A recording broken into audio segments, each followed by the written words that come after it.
Okay. All right.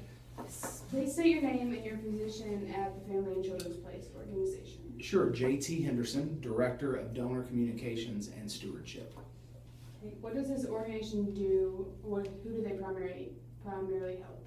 Sure. Our organization, our vision is a community free of abuse, violence, and neglect against families and children. So we serve children and those that support them, whether it be their family or support system, in this area that have been the victims of child abuse or trauma, or those that might be headed down that path. And our region our reach consists of the Louisville region. So we serve Louisville and southern Indiana in about 13, 14 different counties. What services do you all provide? We have numerous programs, and I can go through a little bit of each one of those, all with the intent of either preventing abuse from occurring, stopping abuse if it does occur, and then helping families and children recover from that abuse. So all of the programs are going to fall under those umbrellas.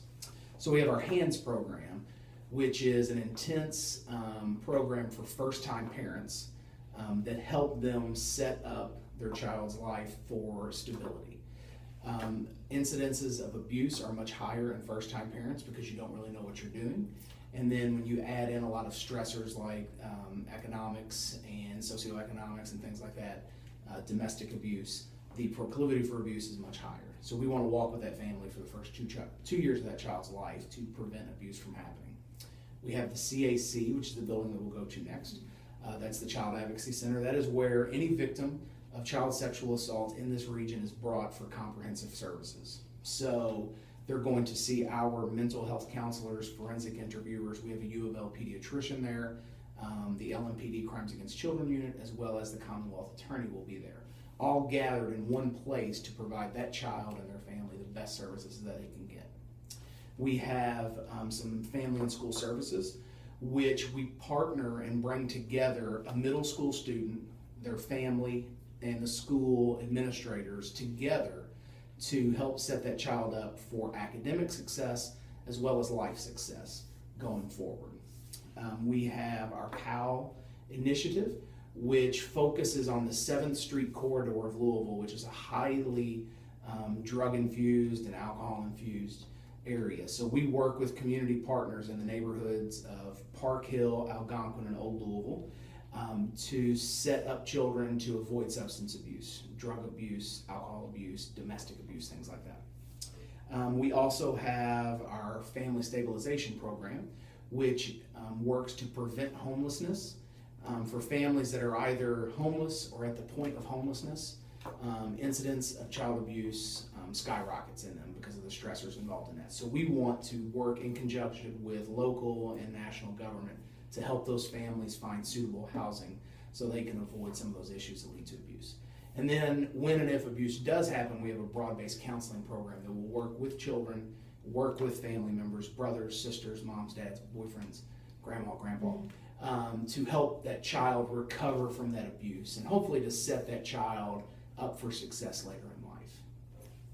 What is the most difficult part about your job? My job personally is telling the story. There's so many people in this community that don't want to talk about child abuse because they think if I don't talk about it, it's not happening. When statistics tell us an entirely different story. So for instance, 1 in 10 children will be sexually abused by the time they're 18. That's fact. And so when you extrapolate those numbers, everyone within our region has been affected by some sort of abuse, whether it be sexual abuse, physical violence, things like that. And so the most difficult part of my job is just to tell our story of hope and restoration and to get people to think about it and to start those conversations, which are very difficult to have, but we need to be having as a society. What do you feel is least understood thing about the people you serve or about your organization? I think about our organization is kind of what I touched on earlier, that abuse is rampant in this area, and abuse does not know any lines. So there are no borders to abuse. It happens to all races. It happens in all religions. It happens in every zip code of our county. And I think a lot of times we like to think that it's a problem that happens in this end of town or it happens to this group of people, and that's not the case. It happens all across the board. What do you think might help people better understand this? That's a very good question. I think starting that conversation. So this is a conversation that needs to happen. It needs to happen around our kitchen tables at home, and parents need to talk about with their kids about what's appropriate that's going on around them. It needs to happen in our boardrooms at the highest level of government and in big businesses, and it needs to be, our children need to be important to corporations here. And our children need to be important to our schools and to our churches and things like that. So this is a conversation that needs to start everywhere. Dinner tables, boardroom tables, things like that, TV. What do you think this particular injustice continues to happen in the world? You know, that's a good question. And if I knew that answer, we'd be out of business and this community would be a lot better. I just think that there are certain things that happen in a person's life that they can't cope with things. And so a lot of times an outlet for that might be to abuse someone else that's deemed weaker than them. I'm not a psychologist or a therapist, so they would probably be best to ask that question. That's just my 2 cents, which may not be correct or not. I just think that a lot of people don't have good coping skills, and they outlet frustration and anger and things like that on other people as well. What are some factors that contribute to this happening? That's a good point. Alcohol abuse, drug abuse, things that have happened in your past. I don't think we can discount socioeconomic things that are happening, poverty levels. There's obviously a correlation between families that are really struggling that way and abuse rates as well. So I think it's a number of different factors that all play in to why abuse happens. In our class, we have discussed the difference between direct action and social action. Can you explain the difference between what are direct actions that can be done for this injustice and what are some social ones that can be? Say the last part of that again.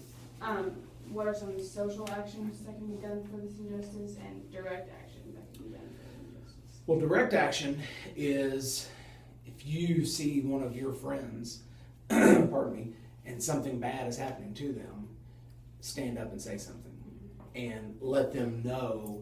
You know, a lot of times we turn a blind eye to abuse and we think it'll go away, but bringing light to that situation helps as well.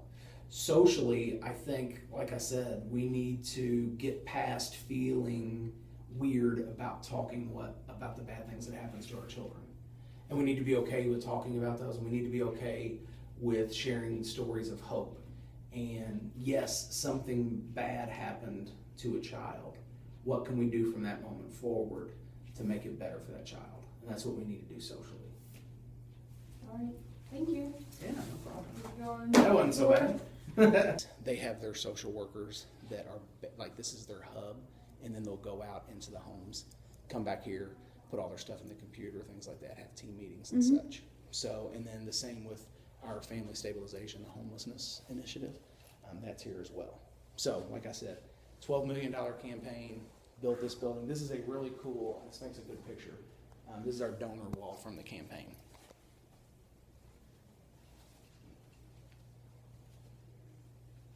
So we had several large gifts, up to $2 million from Corsair Charities.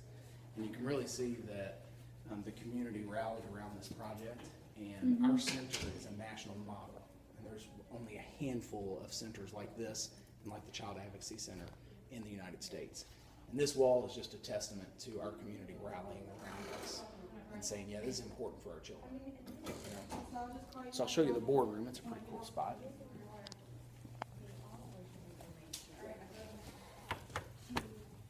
Let me turn on the lights down here because this is the picture.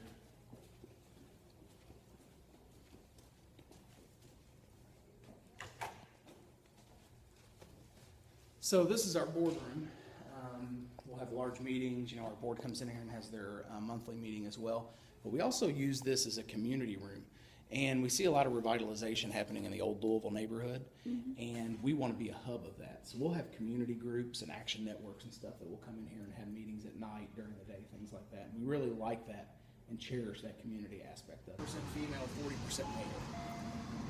We'll see about 1,100 cases a year in here. Can I help you? Hi, it's JT. Okay.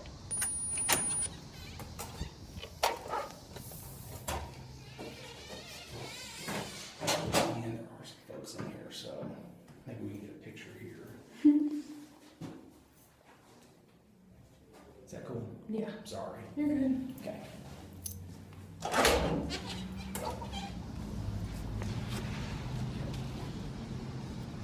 Hey, Jim. How are you? All right.